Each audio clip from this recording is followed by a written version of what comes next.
Hello WhatsApp, কি অবস্থা, কেমন খামোকা মজাল আছে? আপনাকে আবারও স্বাগতম। অস্থির বিনোদনের দ্বিতীয় পর্ব নিয়ে হাজির হয়ে গেলাম, যা অনেক বেশি আপনাকে হাসাতে বাধ্য করবে। চলুন শুরু করা যাক।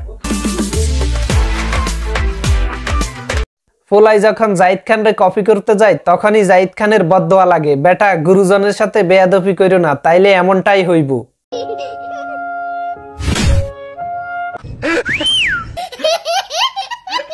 এটা দেখার জন্য আমি মোটেও প্রস্তুত ছিলাম না। কথায় আছে না, ঘরের শত্রু বিভীষণ, বান্ধবীর জীবন তো এখানেই শেষ। আমি আর বেশি কিছু বলতে পারবো না।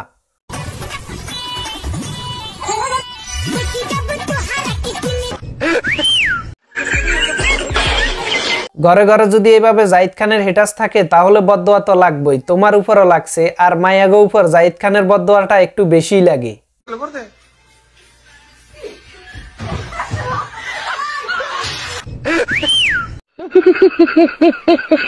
আরে ভাই, আগে ডিগবাজি শিখ, তারপর দে। এইভাবে ভালো গেডিটা ভাঙার কি দরকার ছিল?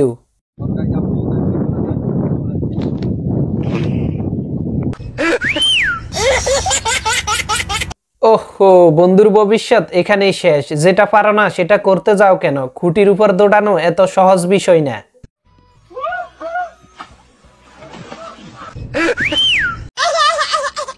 বান্ধবী যখন নাসুর ট্রেডিং দেয়, তাও গ্যাসের সিলিন্ডারের উপর দাঁড়িয়ে, তো বিপদ তো হবেই।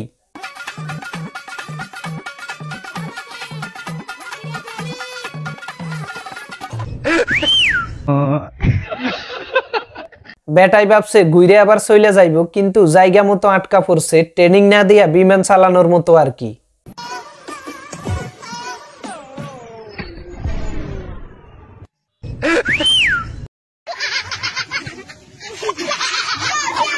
বান্ধবীর ছেলেকে ছোটবেলা থেকে অলিম্পিকের জন্য প্রস্তুত করা হচ্ছে, কিন্তু যেখানেই শুরু সেখানেই শেষ।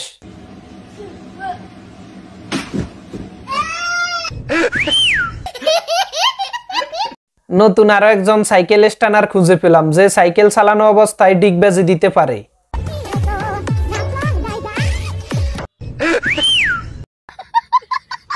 সাংবাদিক ভাই তো নিউজ করতে গিয়ে নিজেই নিউজে পরিণত হলো।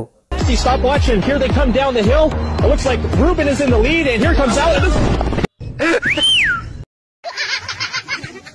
মনের হাবিলাসে ব্যাটের উপর লাফ মারছে, কিন্তু তার বাচ্চা যে এভাবে উড়ে চলে যাবে সেটা চিন্তা করে নাই।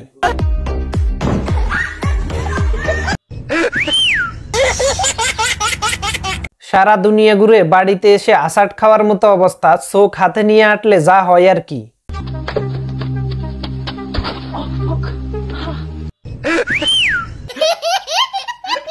বান্ধবী যখন পরিমাণের চেয়ে একটু বেশি খেয়ে ফেলে, তখন নাচের তালে তালে একদম নিচেই চলে যায়।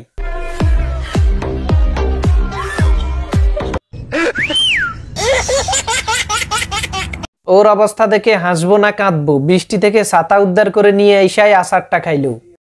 Dali, takbo ate. Wait, saglit lang. Oh!